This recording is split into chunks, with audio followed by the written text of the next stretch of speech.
Kejadian perang antar gangster pernah ada juga di tahun 1936. Ketika itu, istilah gangster baru populer karena film-film Hollywood. Sementara istilah preman belum dipakai seperti sekarang. Preman saat itu masih digunakan untuk menamakan orang umum non-formal. Di Tanah Abang kala itu, ada jagoan yang amat ditakuti. Namanya Salihun. Batavia Ascouran tanggal 22 April 1936 menyebut, Salihun tak hanya ditakuti tapi suka menarik pajak kepada para supir taksi yang besarannya adalah 5 sen per orang per hari. Uang 5 sen? Menurut Probo Sutejo di dalam memoarnya yang disusun Albertine Endah, Saya dan Mas Harto, di era 1930-an dengan bisa membeli 1 kilogram beras. Jika Salihun bisa memalak 10 atau 20 supir saban hari, tentu dia bisa lebih dari sekadar makan kenyang tiap harinya. Salihun punya aturan keras. Pukulan keras adalah harga yang diberikan Salihun kepada orang yang menentang kebijakannya sebagai gangster alias preman di Tanah Abang. Tak bayar 5 sen berarti akan dipukul Salihun. The Indies Couran tanggal 23 April 1936 mengisahkan, suatu hari seseorang anak muda bernama Abdul Rahman menolak untuk menyerahkan 5 sen. Salihun memberi pengingat kepada Abdul Rahman dengan sebuah pukulan di wajah. Mengetahui Abdul Rahman dipukul Salihun, Ahmad bin Penny yang merupakan paman Abdul Rahman tidak terima. Bagi sang paman, itu adalah pelecehan harga dirinya sebagai gangster pula. Salihun pun dicarinya. Bersama sepupunya bernama Apas, Ahmad langsung mencari Salihun di Tanah Abang. Di pasar Tanah Abang, Salihun pun berhasil ditemukan.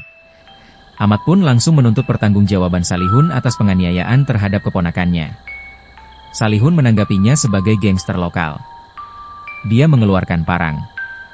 Ahmad yang tidak takut, merespon sama. Kontak fisik pun terjadi antara Ahmad dan Apas melawan Salihun. Ahmad berhasil merebut senjata Salihun. Peran Apas adalah memegangi Salihun dari belakang. Salihun mendapat 4 hantaman keras hingga jatuh ke tanah. Ahmad menyerang lagi hingga pergelangan kedua kaki Salihun luka parah. Setelahnya, polisi menangkap Ahmad dan Apas. Sementara, Salihun sudah pindah ke alam lain setelah perkelahian itu.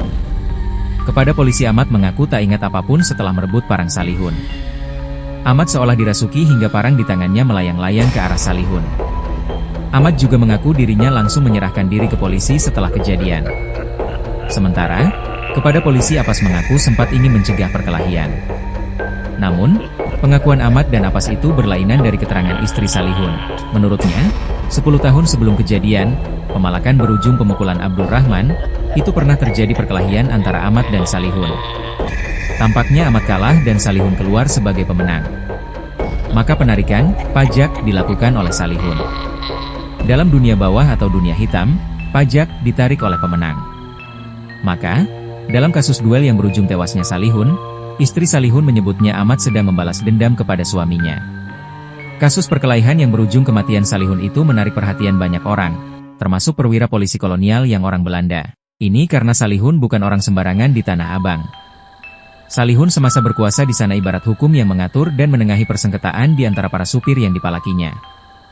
Jika Anda suka dengan video ini, jangan lupa untuk like dan subscribe untuk lebih banyak konten perjalanan lainnya.